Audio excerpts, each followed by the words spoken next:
Perkenalkan, nama saya Budi Putua Sembolon. Di sini saya sebagai pemateri akan menjelaskan bagian pendahuluan.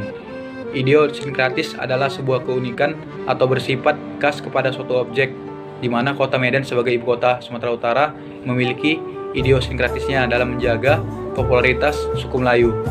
Pada awalnya, etnis Melayu merupakan suku yang banyak tersebar dan menjadi mayoritas suku di kota Medan, karena pada saat itu memiliki Kesultanan Delhi sebagai pusat pemerintahannya.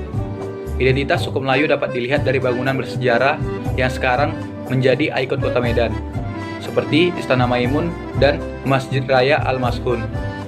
Kedua bangunan bersejarah tersebut terletak di tengah kota Medan. Tidak hanya itu, rumah-rumah masyarakatnya juga menandakan sebagai kebudayaan Melayu, seperti rumah panggung dan memiliki warna yang identik dengan suku Melayu. Tidak hanya itu, masyarakat etnis Melayu di kota Medan juga dapat dikenali dengan menggunakan dialek bahasa Melayu yang digunakan pada kegiatan sehari-hari. Sekian yang bisa saya sampaikan, saya kembalikan kepada moderator. Terima kasih. Perkenalkan, nama saya Stefi Margareta. Saya sebagai pemateri. Di sini saya akan menjelaskan tentang metode penelitian dari kelompok 7. Dalam penelitian ini, penulis menggunakan metode penelitian kualitatif. Metode penelitian menggunakan metode kualitatif atau pendekatan deskriptif.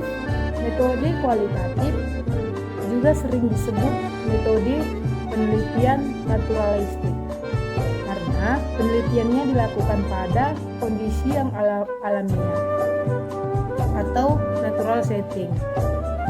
Menurut Nana Syaudia Sukmadinata pada tahun 2017, penelitian deskriptif kualitatif ditujukan untuk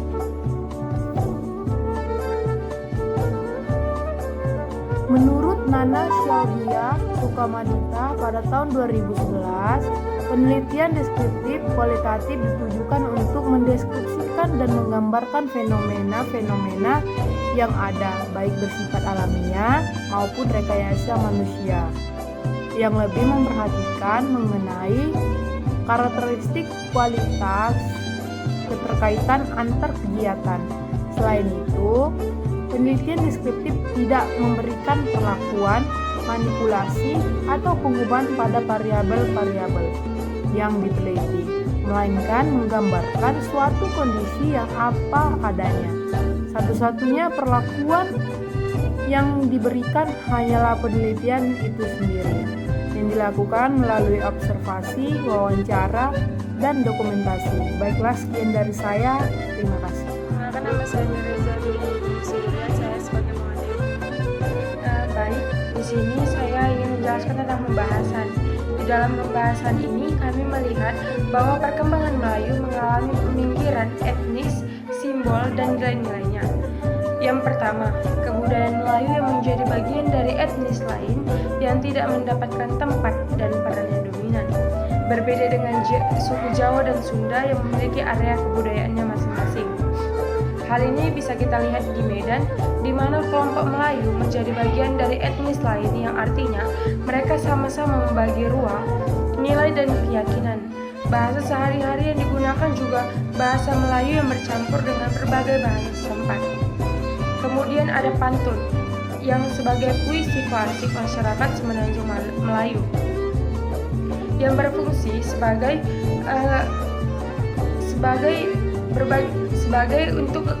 kegiatan yang untuk menurunkan tujuan kepada siapa, kapan saja, dan di mana saja. Pantun ini terdiri dari sampiran dan isi yang masing-masingnya berjumlah 2 baris.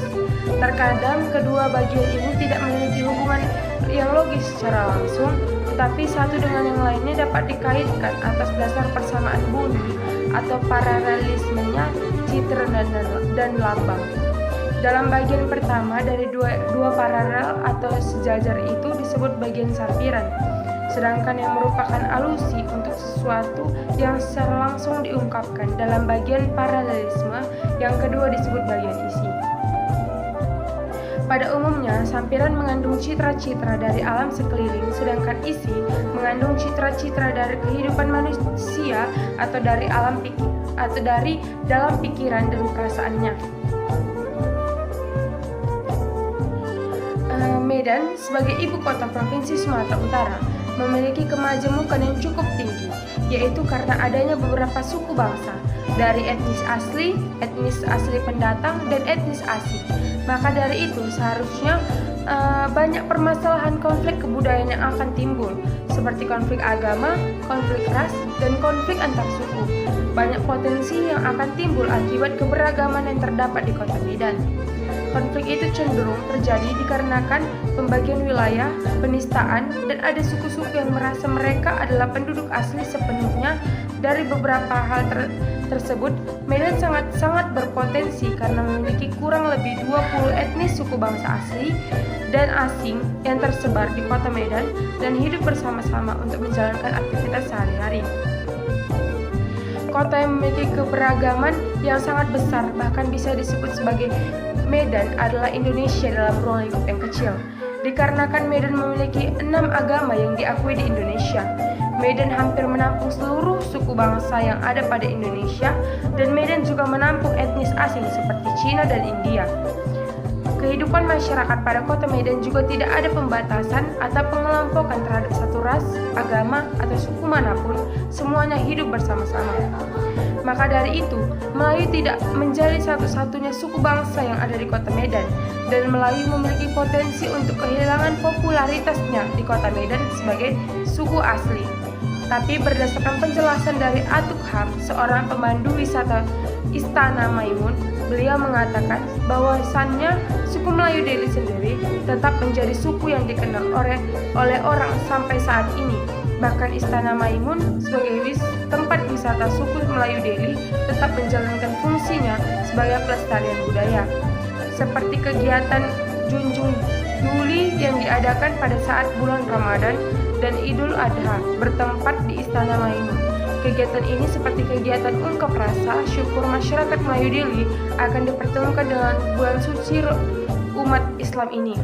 Hal ini diadakan sudah sejak Kesultanan Deli pertama, yaitu Tuanku Panglima Gocah Pahlawan diramikan oleh beberapa keluarga kesultanan dan masyarakat Sumatera Utara. Sampai hari ini, kegiatan seperti ini masih dipertahankan sebagai tradisi dan kebudayaan suku Melayu itu sendiri. Sejarah kedatukan Urung Sapuluh II Kuta berkaitan dengan orang-orang Karo, dan tidak hanya itu, Kerajaan Haru dan Kesultanan Deli juga memiliki hubungan yang erat dengan masyarakat Karo. Hal ini terjadi karena adanya sifat terbuka untuk menerima etnis lain menjadi Melayu yang merupakan corak dari kerajaan atau Kesultanan Melayu. Orang Melayu memiliki konsep peleburan etnik. Yang pertama yaitu Melayu asli, yaitu secara keturunan memang berasal dari keturunan atau puak Melayu. Yang kedua, Melayu Sumenda, yaitu etnik rumpun Melayu lainnya yang secara sosial menikah dengan etnik Melayu dan menetap di kawasan Melayu serta menggunakan kebudayaan Melayu. Yang ketiga, Melayu Seresap, yaitu golongan rukun Melayu yang hijrah dan menetap di wilayah budaya Melayu serta masuk dan mengamalkan budaya Melayu. Medan yang merupakan wilayah kekuasaan yang dahulunya menjadi bagian dari Kedatukan Urung Sapuluh II Kuta Hamparan Perak. Hal ini termuat dalam naskah riwayat Hamparan Perak mengenai penetapan kota Medan. Dalam naskah tersebut dijelaskan bahwa Guru Patimus merupakan pendiri kampung Medan sekaligus keturunan dari Kedatukan Urung Sapuluh II Kuta Hamparan Perak. Pada masa kerajaan Aru, orang-orang Karo sudah banyak menetap dan menjadi penduduk yang sudah memeluk agama Islam, dan mereka juga melakukan perkawinan dengan orang-orang Melayu.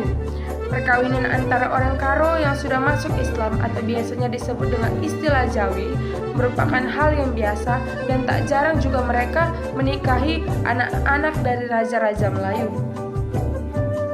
Orang Karo yang hendak menetap tinggal di dataran rendah terlebih dahulu harus diislamkan oleh orang-orang Melayu. Mereka yang sudah memeluk agama Islam nantinya akan menjadi perantara rekan-rekan satu suku yang belum beragama. Sama halnya dengan Datuk Urung di Sungga, Hamparan Perak, Sukapiring, dan Senambah.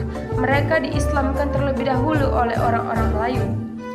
Asal mula Kedatukan Urung Sapuluh II Kuta yang dimuat dalam naskah riwayat Hamparan Perak dimulai dari Sisingamangaraja yang bertahta di Bakara. Adapun isi naskah yaitu Sisingamangaraja merupakan raja yang berkuasa di Bakara. Ia menikah dengan Pawang Najeli yang merupakan putri Jalipa, seorang tokoh besar. Dari pernikahannya, Sisingamangaraja memperoleh 2 anak. Yang pertama, Tuan Mencolong dinobatkan sebagai penerus tahta, dan anaknya yang kedua, si Raja Hita, memutuskan mengembara dengan neneknya Jalipa karena ia sudah tidak memiliki harapan lagi untuk menjadi raja di Bakara. Sekian pemaparan saya, terima kasih.